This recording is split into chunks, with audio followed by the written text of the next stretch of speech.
Conference. If you remember, the city of Mobile did not hold a press conference last Friday in light of Good Friday. Now lately, Mayor Stimpson has been talking about how the city is helping the homeless community, the curfew that was enforced last week, social distancing in our grocery and big box stores, and how our local hospitals and first responders are doing in the midst of COVID-19. It looks like Mayor Sandy Stimpson's getting ready to speak now. Let's listen in. Good afternoon. I hope y'all all doing well and hope you had a blessed Easter. Obviously, it was the most unusual Easter I think that any of us have spent. And so we'll get right to it. You may have heard through some various channels of communication, there's discussion going on right now with the Unified Command. And the Unified Command consists of Commissioner Ludgood, Dr. Bert Asho, and myself. And we formally have stood that organization up in order to collaborate as we move forward through the rest of this pandemic. One of the topics of conversation had to do with what we're continuing to see in the big box area. And specifically, we're not seeing the ability to social distance. There are counts going on, and some of them, matter of fact, I think all of them are counting the number of people they have in there. Some are specifically limiting less than the stated percentage. But in this morning's conversation with Dr. Asho and Commissioner Ludgood, we are talking about, at this point in time, reducing the occupancy to 10% of the stated capacity in the big boxes as well as our grocery stores. And the way this would work is that the three of us agree with this. Dr. Asho would actually sign the order, and it would include not just the city of Mobile, but Mobile County. The Unified Command will also address all kinds of other issues that we see, whether it's in the city or whether it's in the county. And we will probably jointly make recommendations as we move forward on probably almost every issue. You know, some of the conversation that I've been participating in and that you're starting to hear on the national scene is, you know, how do we go back to work? I mean, what does that look like? And almost all the energy resources, everything has been into controlling, getting to a point where we have the social distancing and the stay at home.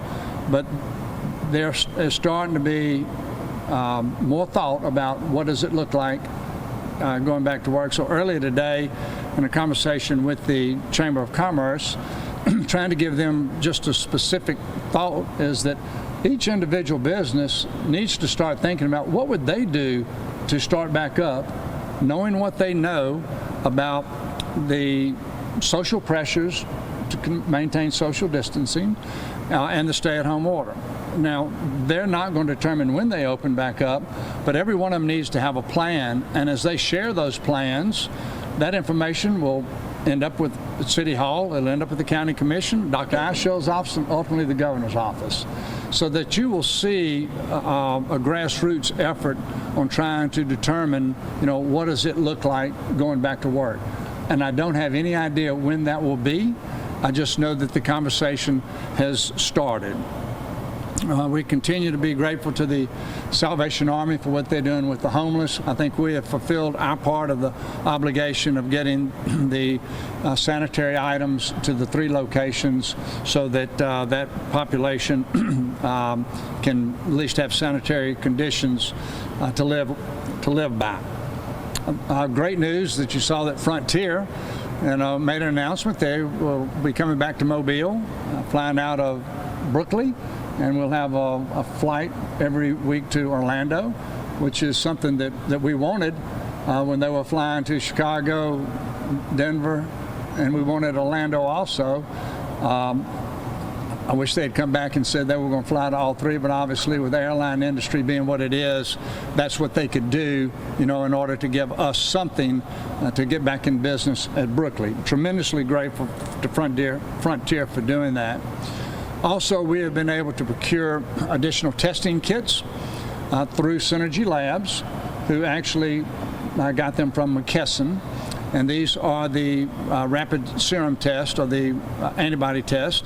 And so we will start testing selected members of our public services and public service workers and Parks and Rec. And I'm waiting really on a list to come to me from Colonel DeLapp, who's the Director of Public Works and Parks and Rec. And these will be individuals in those two parts of the city that we feel like are coming in contact with either things like garbage and packaging, or they're serving food. So anyway, we'll start that here in the next couple of days, and all that testing will be done at Brookley. At this time, we have Dr. Brian Summerall with us. If you recall, he was at Spring Hill Memorial, and about 10 days ago he was here and was telling you he was thinking that we were going to be on an upward trend. I think he's going to tell you today that he's actually been on duty for the last week, and he's seen that upward trend. And everybody knows, I think you should know by now, we're thinking this will be the peak. I mean, this is the peak that we should see everything moving up this week, hopefully to start going in the opposite direction, either on the 18th or the 20th. So, Dr. Summerall. Good afternoon. As the mayor said, we definitely saw an uptick in COVID cases in the hospital this past week. I was on for the past 9 days, and actually through today, and we had a marked increase in our inpatients. I believe we are currently, and this is without the numbers that came back today, but I believe we currently have 25 inpatients that are COVID positive. 10 of those are in the ICU, and we have more tests coming out today, so that number may actually go up. It's impossible to tell at this point whether this is the peak. I pray it is, but regardless, if we're not there, we're headed that way. I know I sound like a broken record when I'm up here, but I would advise everyone to keep doing what you're supposed to do. Please stay home. Only go out if you need to. You have to. If out, stay away from other people, wash your hands. I know everyone's getting tired of hearing it, but there's a reason we keep saying it. The reason that we have managed to flatten the curve is that people have been doing that. So just because maybe we're getting close to the peak, that does not mean that everyone just should go nuts and forget about that. We will see where this takes us. Rest assured, I've been in touch with my other colleagues at Mobile Infirmary in Providence, and I can assure you guys that people are being taken care of. As of this point, the hospitals have not been overwhelmed. We have the supplies we need. The horror stories that y'all have heard coming out of New York and Baton Rouge have not hit here. I do not believe that is going to be the way it is here. We're obviously being careful with supplies, not being wasteful, making sure we have as much as we need so we can keep going with this. And we're just, like you guys, we're kind of taking it as it comes. And my prayer is that we are getting at least close to the peak of this, but everyone needs to know that we are not close to being done with it. So everyone just needs to keep doing what they are doing.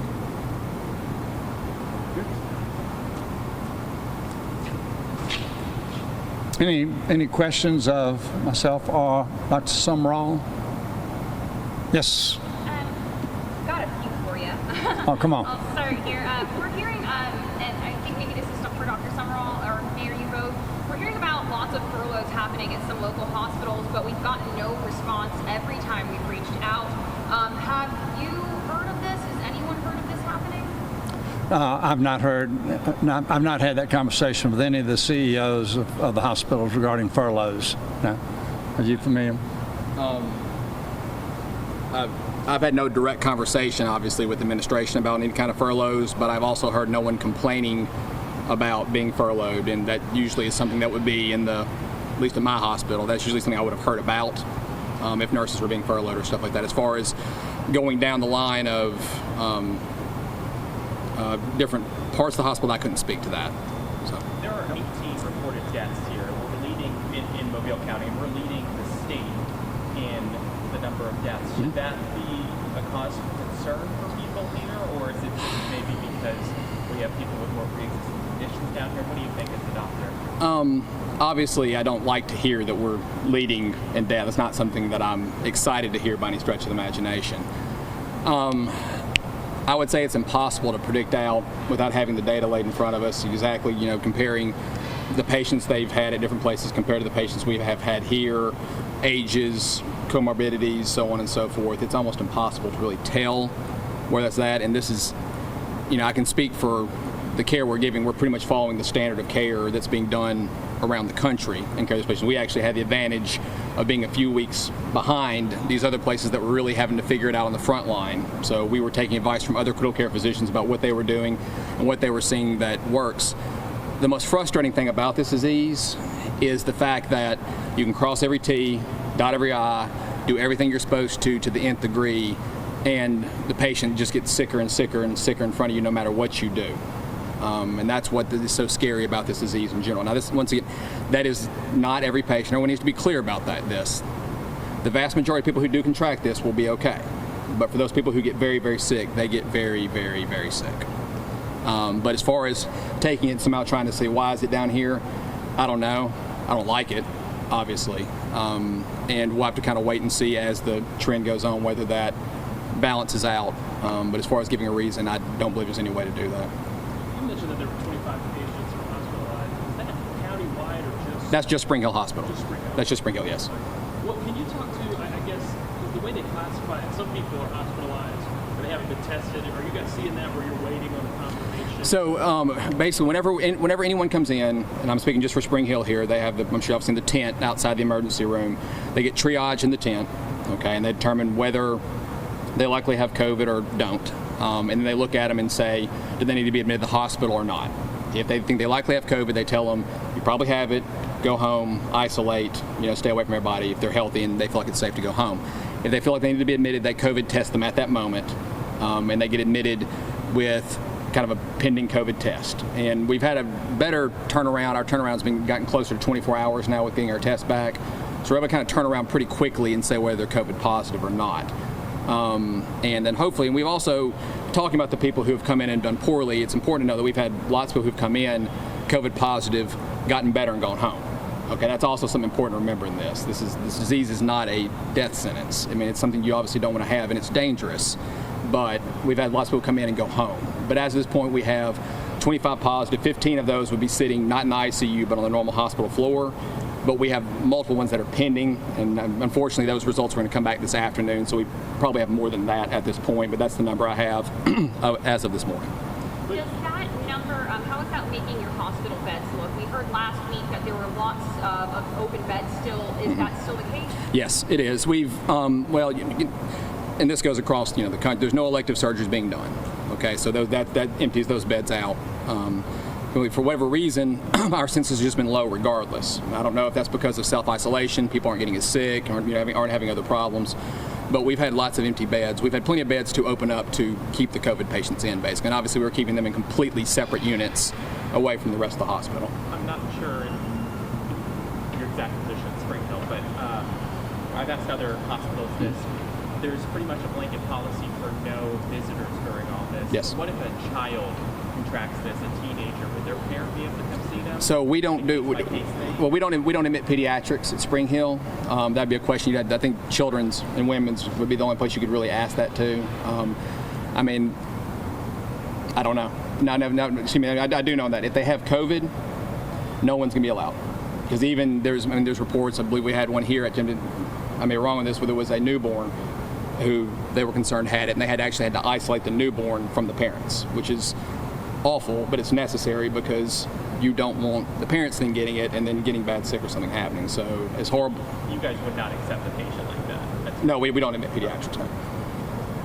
We're hearing across the country that hydrochloroquine is being used Yes. in patients who are exhibiting symptoms of COVID.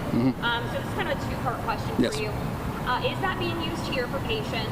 And then also, we're hearing that it being used more is creating a shortage for people who use the same medicine for things like lupus and arthritis. Is there a shortage here? Not that I'm aware of. Now, I can only really speak for Spring Hill. I don't give, I have a very small population that's on Plaquenil, like a very, very small population. In the hospital, we're fine. And we are not using it on everyone who comes in. Okay, the vast majority of people who contract COVID do okay with it. They don't require a hospital, they don't require oxygen, they don't require going in. And in giving them black widow is not going to change the course of the disease. We try to save it for people who are requiring oxygen, basically who are a little sicker than the ones that are going to do fine on their own. I have heard rumblings of shortages, but as I don't prescribe that medicine, I don't really want to speak to that. We are not giving it out just ad nauseum to anyone who comes in the door that we think has COVID. I just wanted to ask, and I asked the health departments, the state and county this too, but last week we saw specifically in the IHME model, there was a big drop in projections for Alabama. Mm-hmm. In the actual hospitals, does that change anything as far as the way you're preparing? No, we are hoping that we are very overprepared. We are hoping that when we get done, we have tons of PPE left over and that we never reached a point where we were scraping the bottom of the barrel to get it done. We prepared like it was going to be a worst case scenario, and we like anything else, we pray. It's like prepping for a hurricane. You know, you prep and prep and prep, and you pray it just misses you, or if it hits you, it's a Category 1 instead of a Category 4. It won't change anything, especially since we still don't know what's going to happen here. Like, I'm really praying and hoping that we're approaching the peak, but you know, we braced ourselves for weeks and weeks and weeks, not knowing when it was going to show up, and it finally showed up last week. So, I think it would be it'd be a bad idea for us to let our guard down now just because some numbers have come back. Listen, I'm happy they're down, obviously, but we want to stay prepared. Mobile Infirmary said that they could have upwards, if really needed, they could convert upwards of 250 beds. Mm-hmm. What is it looking like at Spring Hill? What's the max you guys can have for a COVID unit? Well, so as of right now, we have a 10-bed ICU that is open for COVID unit. We have another ICU that's 10-bed that we can easily open up and move to more COVID floors. If need be, we can use ER beds to do it. As far as an exact number of beds, I don't think I can get into that. That includes the floors. As of now, we have, I believe, somewhere close to 40 beds we can use for non-ICU COVID patients. And we have multiple other wards we could open up if we needed to. As far as giving you an exact number, how far we can go, that I can't tell you. But 100 probably? Oh, yes. Okay. Yes.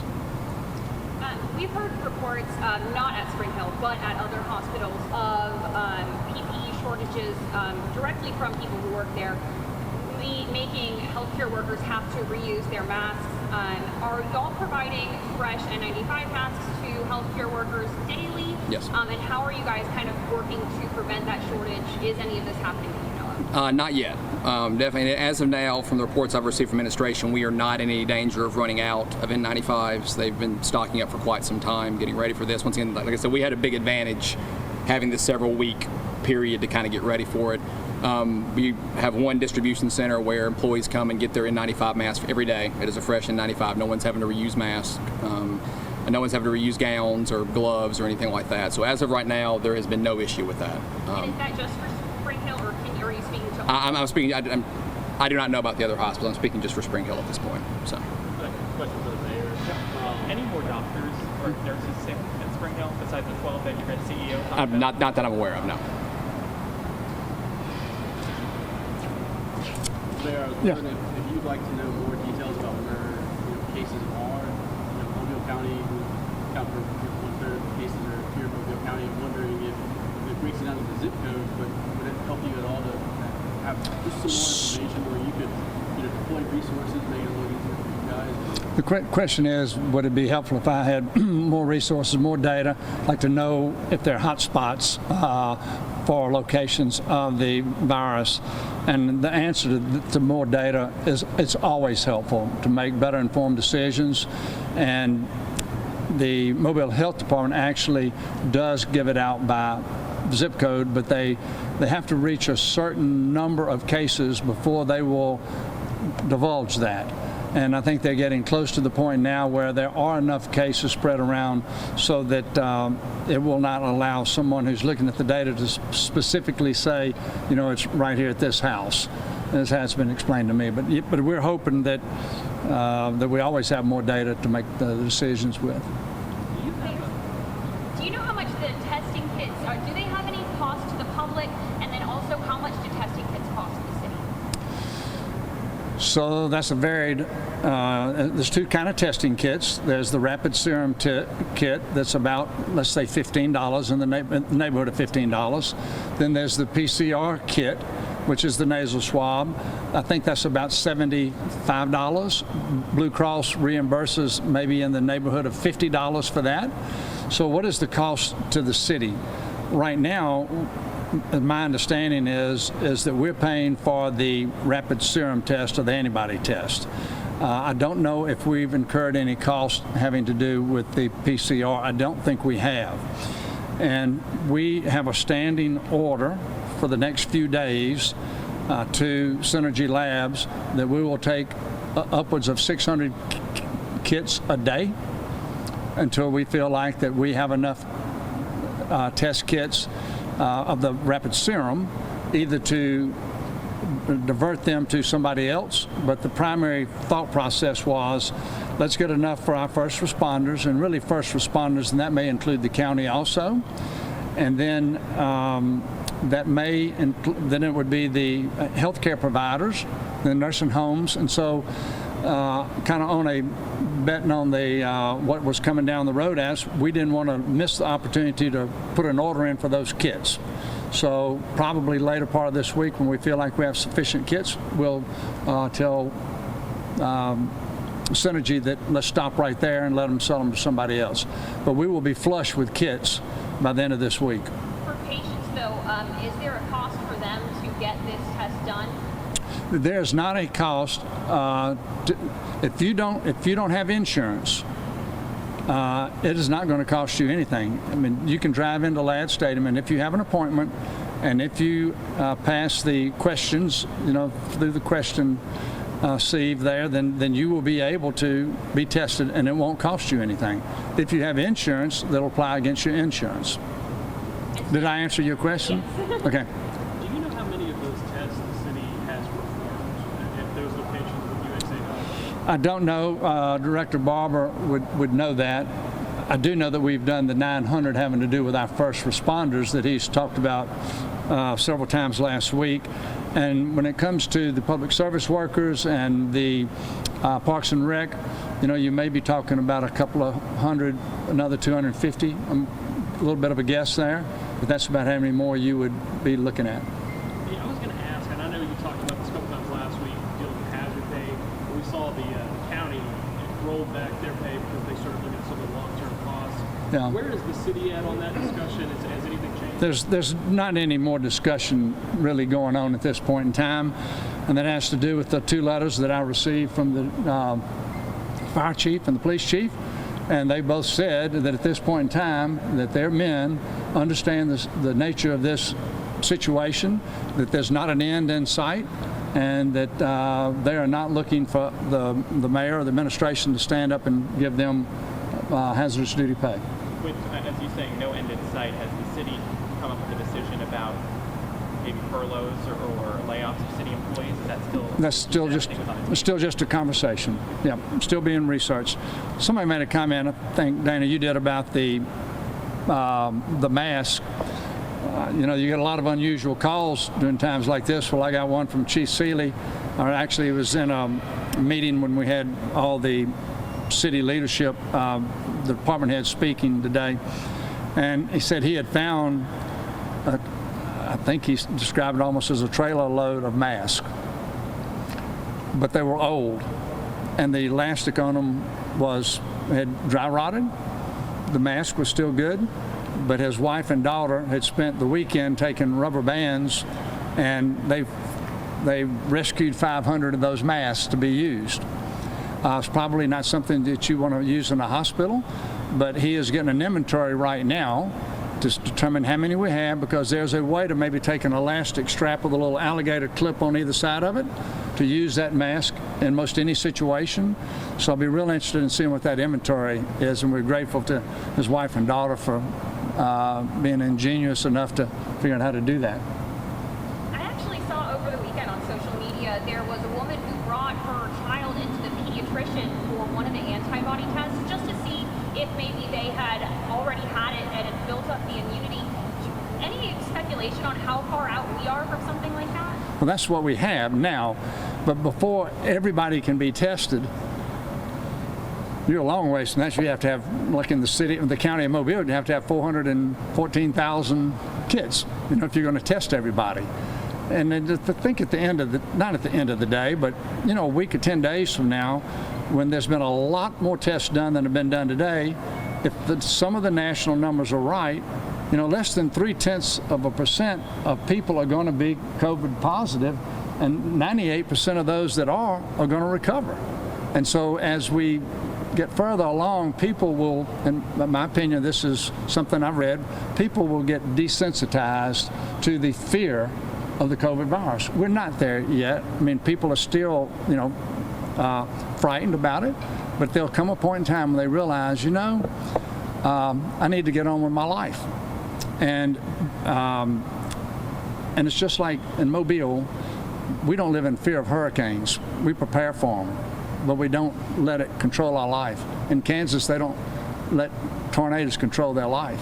Right now, COVID is controlling our life, but there'll come a point in time where we either have enough, where we've developed a vaccine, or we have enough of the malaria drug, or we have enough respirators where people say, let's keep our social distancing, let's be smart about this, but let's see if we can't ease back into some normalcy of life. There are a lot of people who need surgeries, elective surgeries, that are not being done now. And these are heart patients. These are all kind of patients. And they can't just continue on indefinitely not doing elective surgeries. Mayor, you said that Dr. Eichel would be the one to do the store capacity for Mobile County. Has there been any talk of possibly limiting the purchases to essential items only? I think you made a comment about that on a conference call today. Is that something that's also being talked about? Yes. And your comment is, would it be that those shopping in the big boxes would only be able to buy essential items? Is that correct? Yeah, I mean, have you guys? Yes, that's part of the conversation that Commissioner Ludgood and Dr. Eichel and I will have tomorrow morning. So there's no decisions probably going to come out today for any.